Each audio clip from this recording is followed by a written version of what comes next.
What is up, you guys? This is All Day Any Day 1 on the PS4, and I'm going to be giving you another Apex Legends video. So this video is generally for all the beginners or casual players out there. I have a small message for you guys to help out and motivate you guys just a little bit. So I know it's pretty tough starting out, learning the game and not knowing what to do, or just consistently dying. I just want you guys to know that it's okay to lose and it's okay to keep dying. You just gotta keep trying and learning from your mistakes or from what other players are doing to get the edge of you. Now, Confucius had quoted, "Our greatest glory is not in ever falling, but in rising every time we fall." As long as you keep trying, whether it takes you 100 tries or so, you will eventually reach your goal. I wanted to share that quote with you guys in hope that it does motivate you in any way. And you don't have to take it just for Apex Legends, you can take that just for life.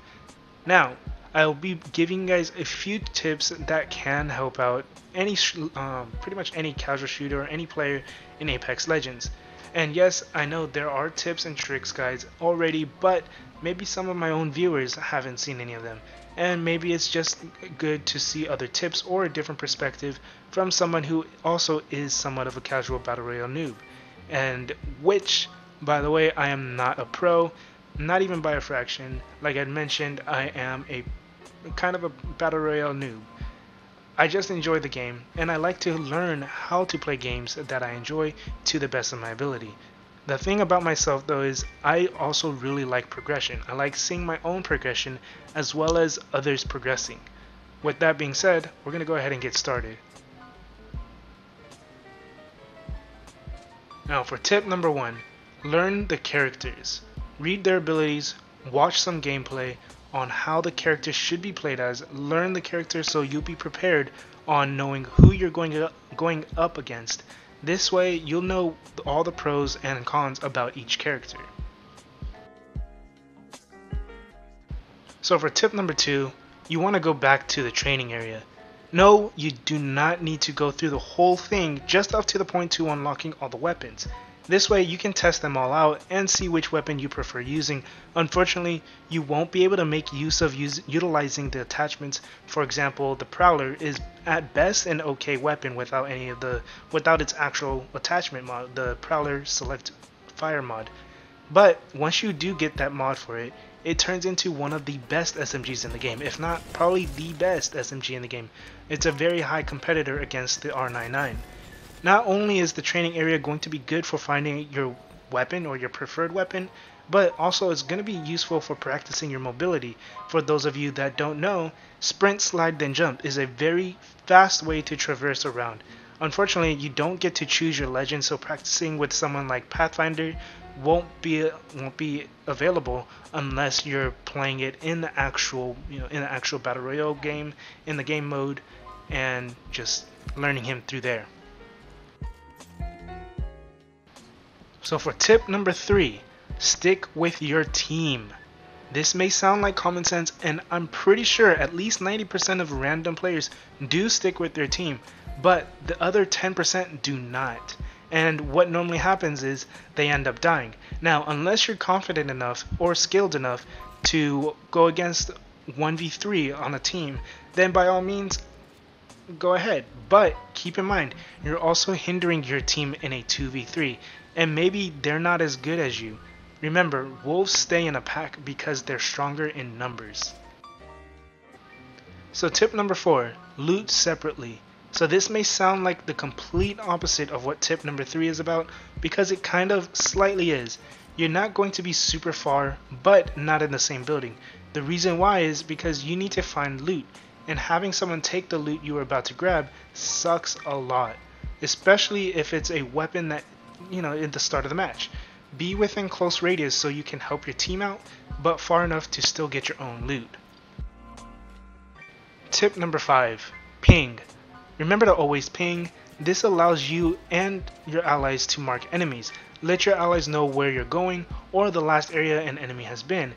And for example, if an enemy has ran into a building but you don't know exactly where they're at, you can mark that building with an enemy running, letting your allies and yourself know that there were enemies that had just gone through there. Whether you're on a mic or not, pinging is the most necessary sort of communication and the most needed as well. Tip number 6, do not leave.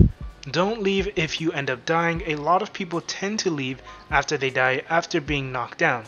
You need to remember your squad has 90 seconds to recover your banner and then they can respawn you. But if you leave, then they'll have to two-man the rest of the game.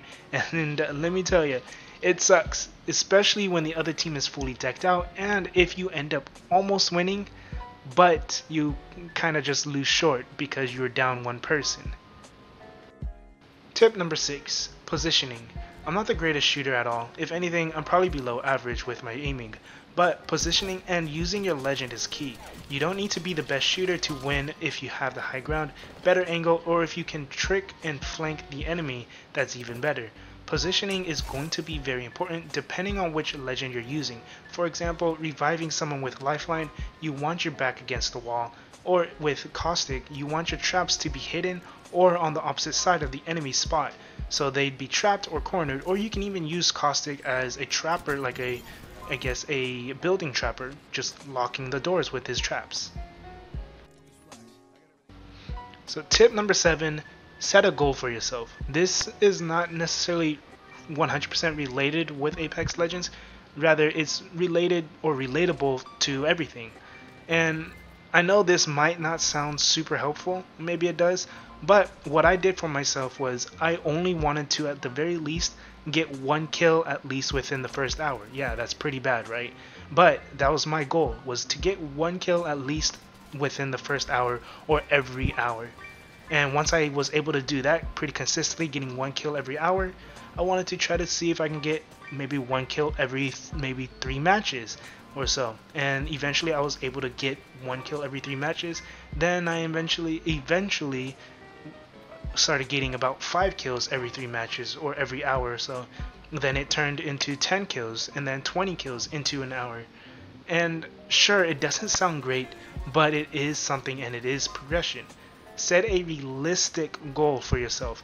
Gain it little by little and eventually you'll be reaching goals that you would have probably thought, damn, I'm never going to reach that. Because, you know, if you tell yourself you're never going to reach that and you actually don't do it, and you just quit, obviously you're not going to reach it. Step number 8, don't try to play like Shroud or Dizzy. This is no diss whatsoever to Shroud or Dizzy at all. They are one of the best, if not the best of the best. And this is just something I want you guys to keep in mind, is these guys are pros. We are not.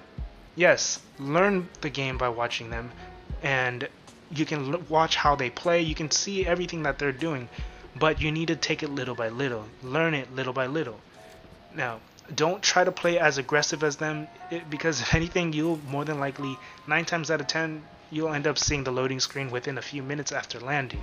Not saying that everyone will, but if you're just learning the game, you just started out, and you're still trying to learn the game, try to avoid playing super aggressively. Tip number 9, inventory space. It's important to know what to take and what not to take. For myself, I generally take at least 3 stacks of ammo or 4 or 5 stacks if I'm using the same weapon type on both slots. 1 stack of arc stars, 1 stack of syringes, and 1 stack of shields.